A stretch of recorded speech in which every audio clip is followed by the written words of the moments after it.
কেরামের মধ্যে এমন অনেক লোক ছিল যাদের ক্ষমতায় জমিন পর্যন্ত কাঁপত। কেউ কথা কি বানায় কইলাম? এমন অনেক মানুষ ছিল যাদেরকে মানুষ দেখলে ভয় পাইতো। আমরা যে হানা কই না কেউ, আমার বাবারা বন্ধুরা, এমন অনেক মানুষ ছিল যাদের সুনাম ছিল লাখাই টানার।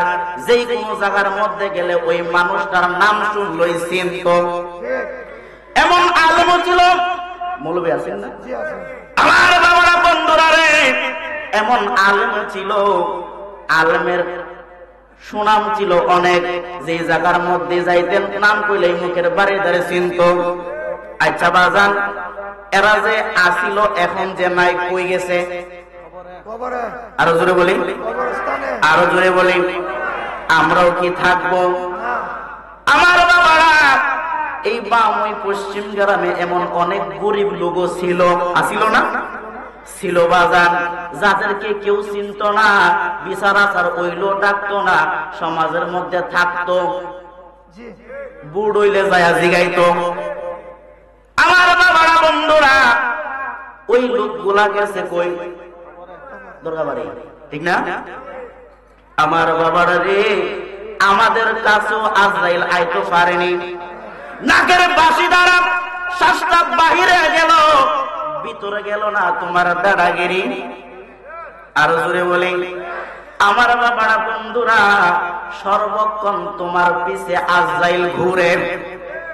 কিতাবের নাম হলো বাহাদাতুল আসরার, লিখেছেন গাউসে পাক বড় পীর পীরান পীর গাউসে পীর আব্দুল কাদের জিলানী। উনি বলেন, উনার এই কিতাবের মধ্যে ছোট্ট একটা ঘটনা আসছে বাবা। উনি একদিন ফজরের নামাজ আদায় করলেন। ফজরের নামাজ আদায় করিয়া যারা তরিকাপন্থী আছে এরা কিন্তু এশাকের নামাজও পড়ে। সূর্যটা লাল থেকে সাদা হয়ে গেল, আলোটা একটু ছড়ায় গেল। গাউসে পাক আব্দুল কাদের জিলানী উনি এশাকের নামাজ পড়িয়া ওনার মুরিদানদেরকে লইয়া হাঁটতে বেরোলেন। সকালের বাতাসটা কি এর বাতাস? জান্নাতি বাতাস। এর বাতাস? আমরা পশ্চিম গ্রামের মানুষ, মদিনার মানুষ যদি এটা না কইতারে, আর কোন গ্রামের মানুষ কইতারবো? সকালবেলার বাতাসটা জান্নাতি বাতাস। ওই জান্নাতি বাতাসটা গ্রহণ করার জন্য এখন দেখবেন ঘুম থেকে মাগার উঠে নমাজের জন্য ডায়াবেটিস হয়েছে আকবর লেগিয়া, ঠিক না? আমার বাবারা বন্ধুরা রে, উনি ওনার মুরিদানদেরকে লইয়া হাঁটতে বেরোলেন। হাঁটতেছে হাঁটতেছে বাজান তাকায়া দেখে বন্ধের মধ্যে একটা মহিলা লাল শাড়ি পরনে শাক তুলে, কি তুলে? শাক তুলে। দেখতেছেন কে? পীরানে পীর গাউসে পীর আব্দুল কাদের জিলানী। যদি সুড়ু সুড়ু ফিরারে নাও মানে, সব দলের লোকেরা বড় ফিরে মানে, ঠিক না? আমার বাবারা বন্ধুরা রে, উনি ওনার মুরিদানদেরকে লইয়া হাঁটতে লাগলেন। তাকায়া দেখে, আগে কিন্তু আমরা এলাকার গম হইতো, এখন গম হয় না। গম হইতো এবং সরিষা ক্ষেত হইতো। এখন তো এরি বেরবেরি কত নাম, এরি ক্ষেতের কত ধানের জাত বাইরে যায় অনেক। এরি ক্ষেতের পাহাড়টা যখন এই সরিষা ক্ষেত হইতো, গম ক্ষেত হইতো, এটার মধ্যে বাজার একটা শাক থাকতো, বোত্তা শাক। এটাও আমার দেখি না। আমার বাবারা বন্ধুরা রে, ওই মহিলারা শাক উঠাইতেছেন, লাল কাপড় পরিধান করা মুরিদানদেরকে নয়া হুজুর হাঁটতেছেন। হুজুর হঠাৎ করে তাকায়া ওই মহিলার দিকে তাকায়া চোখের পানি ছাড়ে। সুবহানাল্লাহ কইতেন না?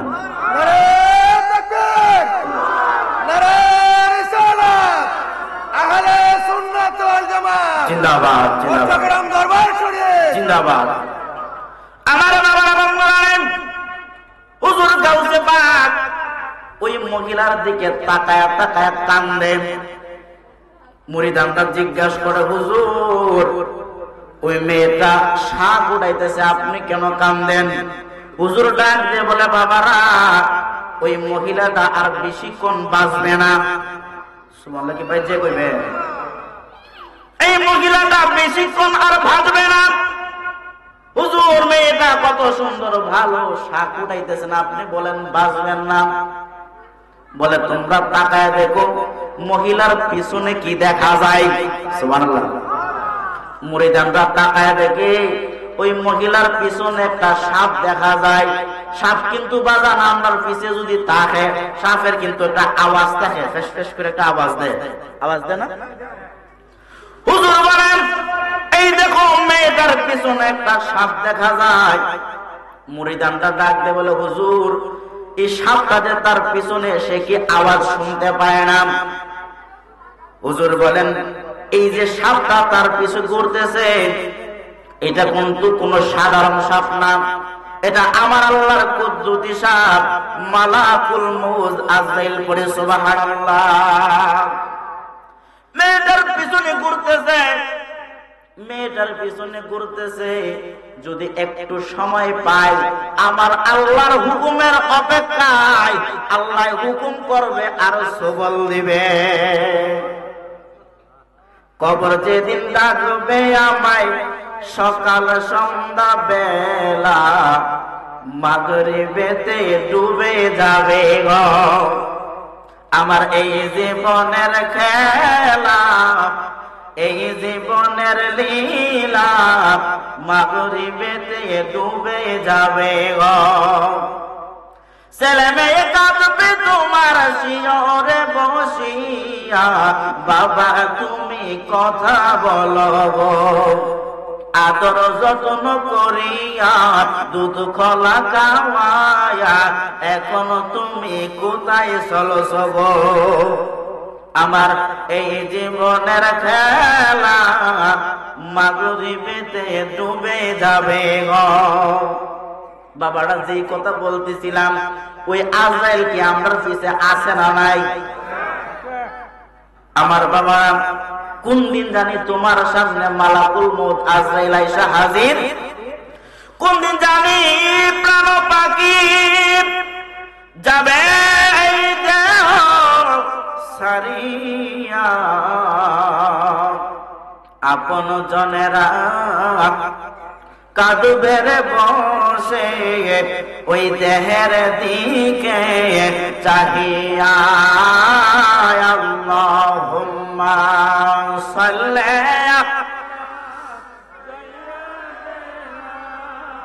মাওলানা মুহাম্মাদ ওয়া আলা সাইয়্যিদিনা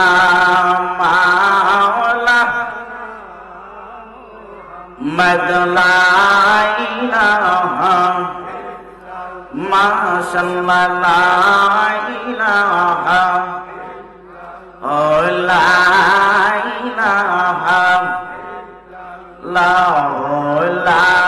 লাইলাহা। আমরা রাব্বায়ামা কবরে আল্লাহ রাইকেন মায়ার নজরে, আমরা রাব্বায়ামা কবরে আল্লাহ রাইকেন মাফ করা গো প্রাণের আল্লাহ, মাফ করা গো লা আমরা রাব্বায়ামা রে লা ইলাহা লাহু লা ইলাহা লাহু লা ইলাহা লাহু লা ইলাহা লা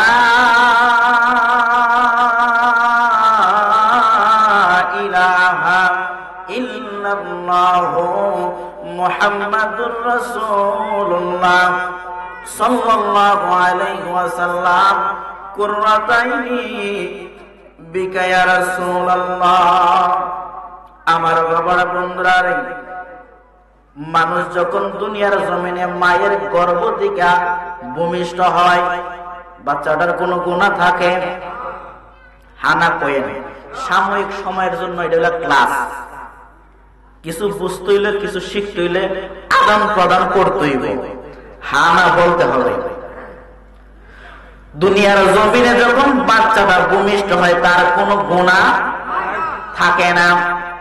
1 বছর পার হয়ে যায়, 2 বছর পার হয়ে যায়, 3 বছর পার হয়ে যায়, নবী আমার ডাক দিয়ে বলে, উম্মত, যখন তার বয়সটা 12 বছর হয়ে যায়, যারা বয়াতে রাসূল নিসরে, তোমরা জানো বাম দুধের 2 আঙ্গুল নিচে লতিফায়ে কলব, বাম দুধের 2 আঙ্গুল নিচে লতিফায়ে কলব।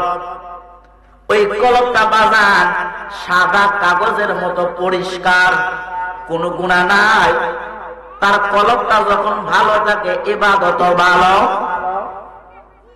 বাবারা আমার, বন্ধুরা, যখন ওই বাচ্চাটা 12 বছর হয়, অতিক্রম করে, নবী বলেন ওই বাচ্চাটা তখন যুবক হয়। কি হয়? একটা গুনাহ করলে সাদা কলবটা যে পরিষ্কার, একটা মাছির মাথার পরিমাণ দাগ করিয়া যায়। 2টা গুনাহ করলে 2টা দাগ করে।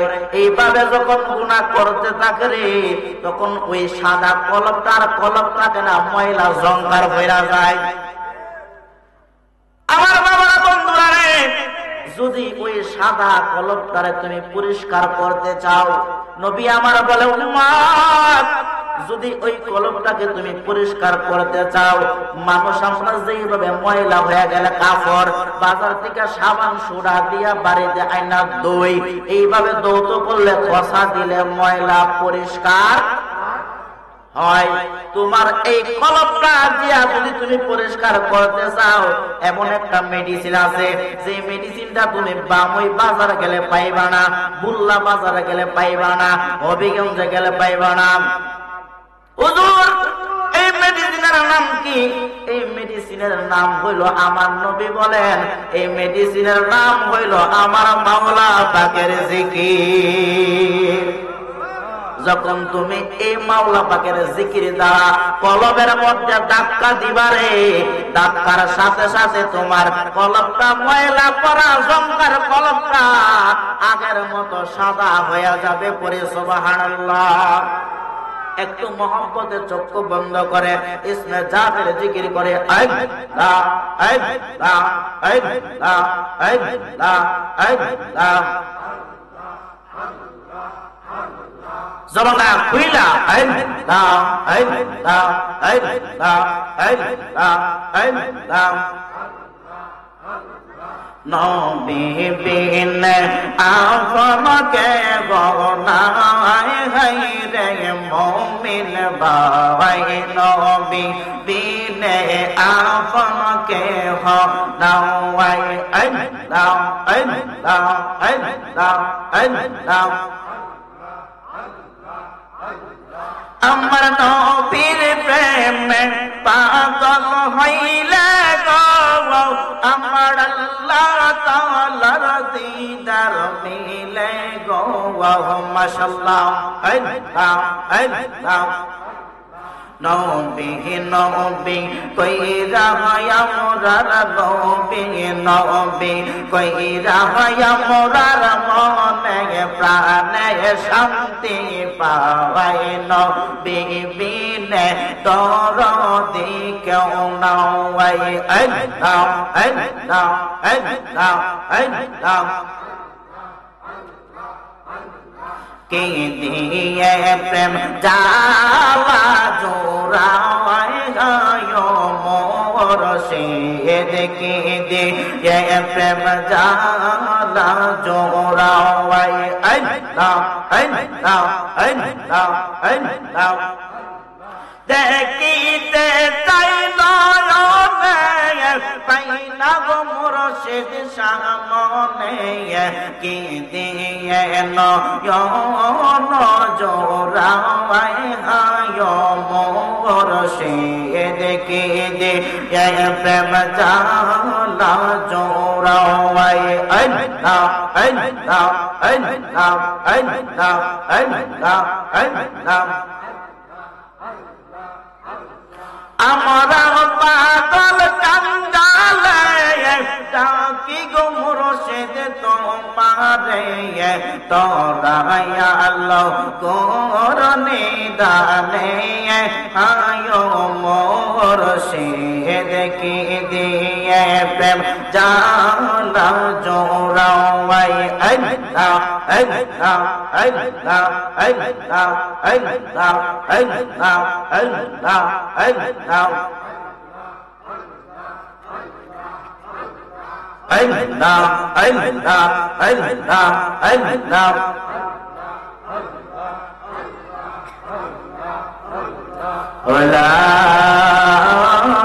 La ilaha illallah Muhammadur Rasulullah sallallahu alayhi wa sallam qurrataini bika ya Rasulullah.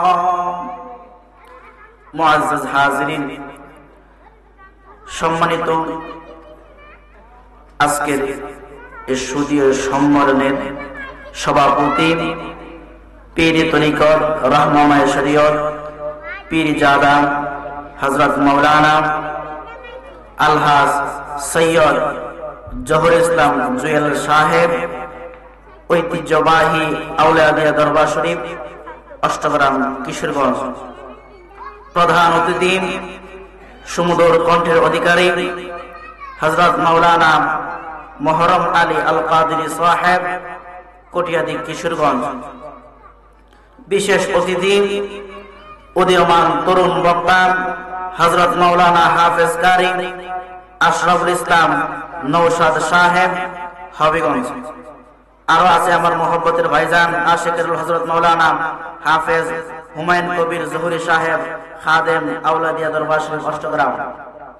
উপস্থিত সম্মানিত আশিকিন, জাকিরিন, মুহিব্বিন, নবী প্রেমিক, ওলি প্রেমিক, মুরব্বী বাবারা, যুবক ভাইয়েরা, সর্বপ্রথম ওই মহান মালিকের শুকরিয়া জ্ঞাপন করছি যে আল্লাহ আমাদেরকে অতি মায়া করে, মহব্বত করে, ভালোবেসে এই জান্নাতের বাগানে আসার এবং বসার তৌফিক দান করেছেন। উচ্চ কণ্ঠে একই আওয়াজে বলে আলহামদুলিল্লাহ। লক্ষ কোটি দুরূদ এবং সালাম ওই নবীজির রওজা খায় যিনি হায়াতুন নবী, জিন্দা নবী, নূরুন আলা নূর নবীজি। সকলে একবার পড়ি সাল্লাল্লাহু আলাইহি ওয়াসাল্লাম। আমি আপনাদের সম্মুখে কুরআনুল কারীম থেকে সূরা কাহাফ, সূরাটার নাম শুনছেন না? যারা কুরআন শরীফ পড়ছেন অবশ্যই সূরা কাহাফের নাম শুনছেন। কুরআনের মধ্যে সূরা আছে 114টা। কয়টা? 114 নাম্বার সূরার সিরিয়ালে, এই সূরার সিরিয়াল হলো 18 নম্বর সূরা। এই সূরা 107 এবং 108 এই দুইটা আয়াতে কারিমা আপনাদের সম্মুখে তিলাওয়াত করেছি। আয়াতকে সামনে রেখে কিছু কথা বলা এবং আপনাদেরকে আমলের নিয়তের শোনা তৌফিক দান করুন, সকলে বলে আমিন। কারণ এখানে আসলাম, ওয়াজ শুই না বাড়িতে চলে গেলাম, কোন লাভ হইব? যদি কোনো লাভ হবে না। এখানে আসার ক্ষমতা কে দিছে? আর জোরে বলি আল্লাহ। নবীজির শানে দুরূদ শরীফ পড়েছি, ক্ষমতা কে প্রদান করেছে? আমার বাবারা, বন্ধুরা, আপনাদের সম্মুখে যে আয়াতে কারিমা পাঠ করছি, এই আয়াতের শানে নজুল হলো সূরা কাহাফের একটা ফজিলত আছে। শুক্রবার দিন, যেহেতু শুক্রবারের কথা আসছে, আর একটা হাদিস বলি। আমাদের এই মার্কেট মসজিদের মধ্যে সামনে এই হাদিসটা লেখা আছে।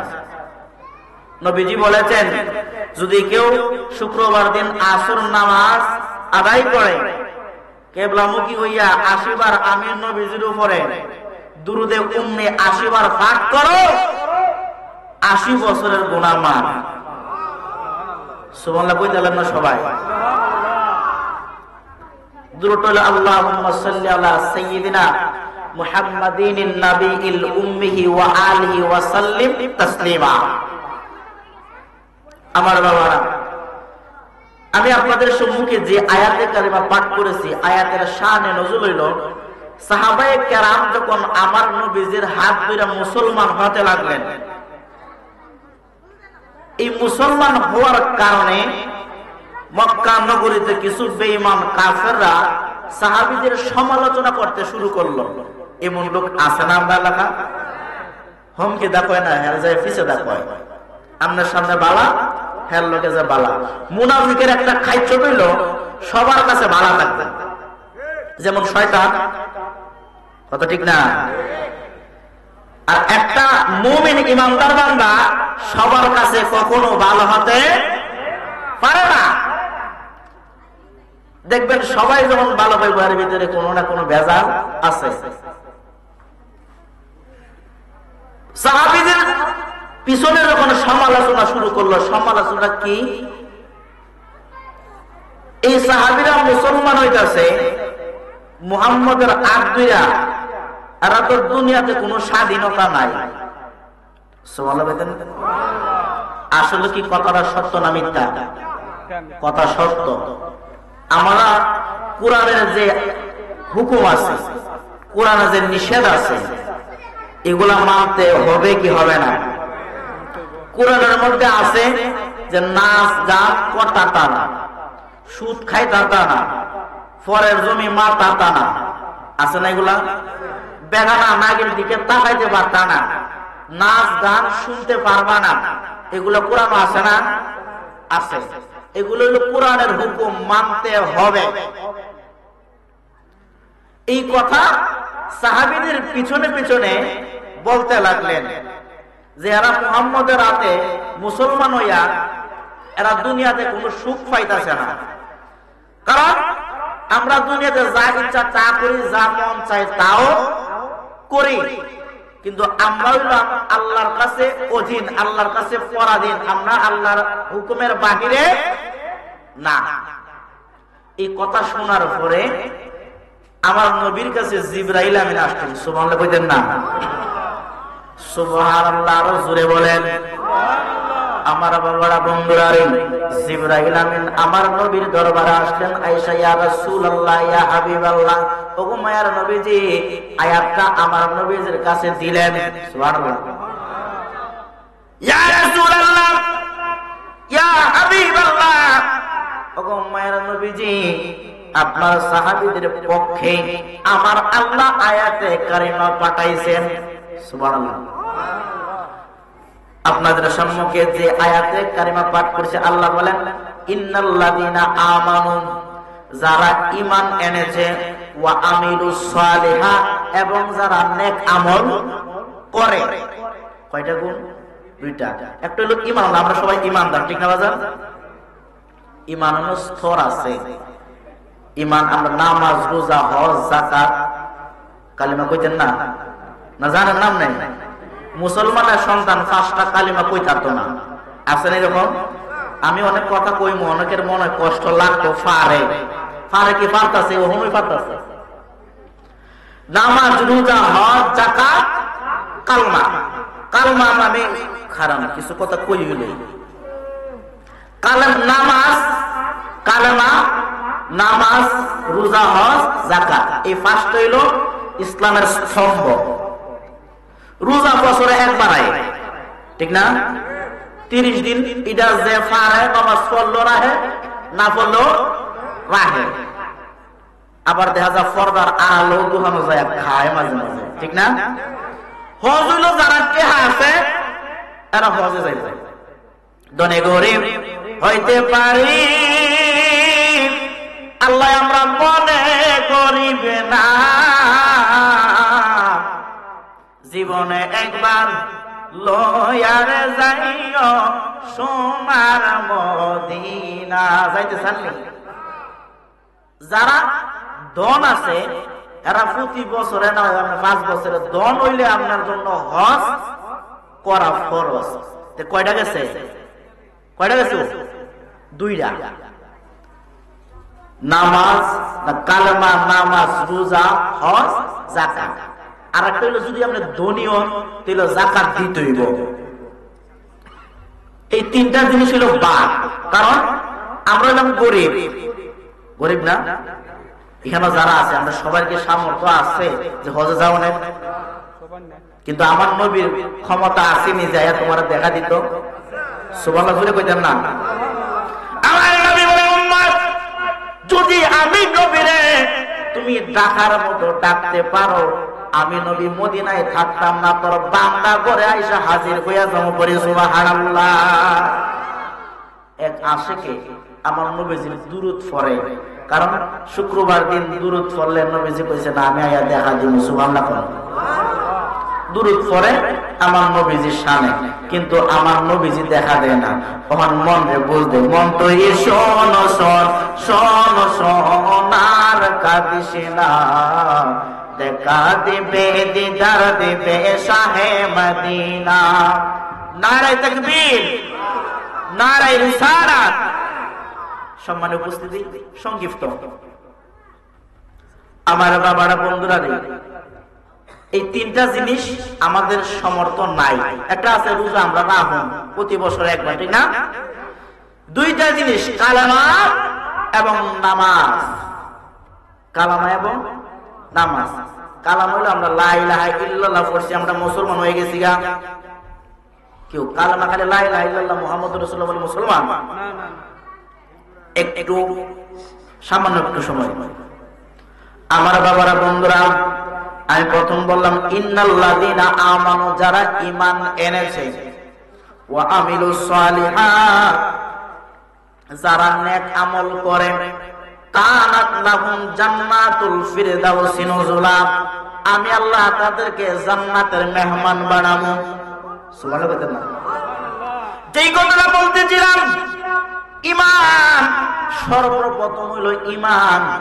তুমি প্রথম বললা লা ইলাহা ইল্লাল্লাহ মুহাম্মাদুর রাসূলুল্লাহ, মুখে বলা, অন্তরে স্থাপন করা, কাজে কর্মে যদি তুমি এইটা পালন করতে পারো তাহলে তুমি মুসলমান। মুখ দিয়ে তো আমরা অনেক কথাই কই, ঠিক না?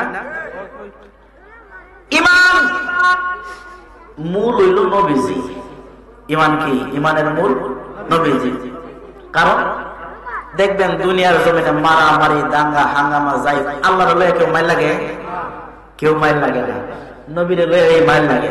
লা ঈমানা লিমান লা মুহাব্বাতা লাহু, যার ভিতরে আমার নবীর মহব্বত নাই তার ভিতরে ঈমান নাই। আজকে 60 বছর হয়ে গেল এখনো বিড়ি খায়, হে আবার কয় আমিও নবীর মহব্বত করি। কাম হইব? 60 বছর হয়ে গেছে গা, কখনো মসজিদের দিকে যায় না। মুয়াজ্জিনে ফজরের সময় কয় আসসালাতু খায়রুম মিনান নাওম, ঘুম থেকে নামাজ বালা। আর হে কম্বলটা মুড়ি দিয়া মুসা দিয়া ঘুমা। হে কয় ও মুয়াজ্জিন, তোমার নামাজ থেকে আমার ঘুম বালা, ঠিক না? এর মুসুরে কয়নি? মুসুরে কয় না? মুয়াজ্জিনও কয় ঘুম থেকে নামাজ বালা। হে যখন মুড়ি দিয়া ঘুমায় আবার তেলে বুঝায় না। ও সর্বপ্রথম হলো ঈমান। আমার নবী লা ঈমানা লিমান লা মুহাব্বাতা লাহু। একদিন উমর আমার নবীর দরবার আইছে, সময় অল্প তো এইজন্য লম্বা আলোচনা করার সময় নাই। একদিন উমর আমার নবীর দরবারে আসছে, আয়েশা বলে ইয়া রাসূলুল্লাহ, ইয়া হাবিবাল্লাহ, ওগো মায়ার নবী, দয়ার নবী, আমি আপনারে আমার ছেলে সন্তান, স্ত্রী, পুত্র, সম্পদ এগুলা থেকে নবী আপনারে বেশি ভালো পাই। সুবহানাল্লাহ কইতেন না? না কাল গায়ে কইবে না পারে কেন? তাহলে এখনই কইেন সুবহানাল্লাহ কইলে কি হয় জানেন? নবী বলেন যে একবার সুবহানাল্লাহ কইব, সুবহানাল্লাহ বলার সঙ্গে সঙ্গে আমার আল্লাহ তোমার জন্য জান্নাতের ভিতরে একটা গাছ রোপণ করে। গাছটা কেমন রে? যদি তেজি তেজস্বী ঘোড়া জন্ম থেকে মৃত্যু পর্যন্ত দৌড়ায়, দৌড়াইতে দৌড়াইতে ওই ঘোড়াটা মারা যাবে কিন্তু গাছের ছায়া অতিক্রম করতে পারবে না। আমার বাবারা, বন্ধুরা, উমর আমার নবীর দরবারে আসলেন। আয়েশা বলে ইয়া রাসূলুল্লাহ, ইয়া হাবিবাল্লাহ, ও মায়ার নবী, দয়ার নবী, আমি আপনার কে স্ত্রী, সন্তান, পুত্র, সম্পদ থেকে আমি আপনার বেশি ভালোবাসি। নবী আমার ডাকতে বলে উমর, আমি নবী তোমাকে এখনো বলি নাই তুমি পরিপূর্ণ ঈমানদার। আগের দিনের মানুষরা যুদ্ধ করতো ঘোড়া লইয়া, তরবারি লইয়া, কোমরের মধ্যে তরবারি টান দেয়া বাইর করছে, গলার মধ্যে ধরছে। ইয়া রাসূলুল্লাহ, ইয়া হাবিবাল্লাহ, নবী গো, আমি আমার জানের চাইতে নবী আপনাকে বেশি ভালোবাসি। মা বাবা, আত্মীয় স্বজন, স্ত্রী পুত্র সন্তানগণ, সবার চাইতে আমার নবীজি আপন। জানার চাইতে অধিক ভালো নবীজিকে না বাসিলে হাদিসে কয় তাহার ঈমান নাই রে মুমিন ভাই। পড়ো দরুদ নবী মুস্তাফা। আমার বাবারা, আমি যে আয়াতে কারিমা আপনাদের সামনে তেলাওয়াত করছিলাম, শানে নজুল কইয়া একটু ঢুকছিলাম, কিন্তু সময় অনেক অল্প, আলোচনা অনেক লম্বা, অনেক হুজুর আসছে, বিশা হুজুর আসছে, বেশি রায় দইলে পরে ফিরে, কারণ ফজর নামাজ পড়তে হতো না। হ্যাঁ, আইলাম, আয়া সেটা দিয়ে নিয়ে খাই গেলাম, উঠলাম, মুয়াজ্জিনা ডাকলো, তুমি ঘুমাই রইলাম, কামাইব না, নামাজ ফরজ। তিনটা জিনিস প্রথমে বুঝাইলাম, তিনটা জিনিস বাদ। বাদ বলতে এগুলা একটা বছর একবার আয়, আর দুইটা সম্পদ হইলে তোমার কামও লাগবে, কিন্তু ঈমান এবং নামাজ এটা দরকার আছে না নাই? এই জন্য বাবারা আমার, আল্লাহ পাক রব্বুল আলামিন আমাদেরকে আপনাদেরকে কুরআন এবং হাদিস অনুযায়ী ঈমান এবং আমল করার তৌফিক দান করে। সকলে আমিন। ওয়া আখির দাওয়ানা আলহামদুলিল্লাহি রাব্বিল আলামিন। আসসালামু আলাইকুম ওয়া রাহমাতুল্লাহি ওয়া বারাকাতুহু।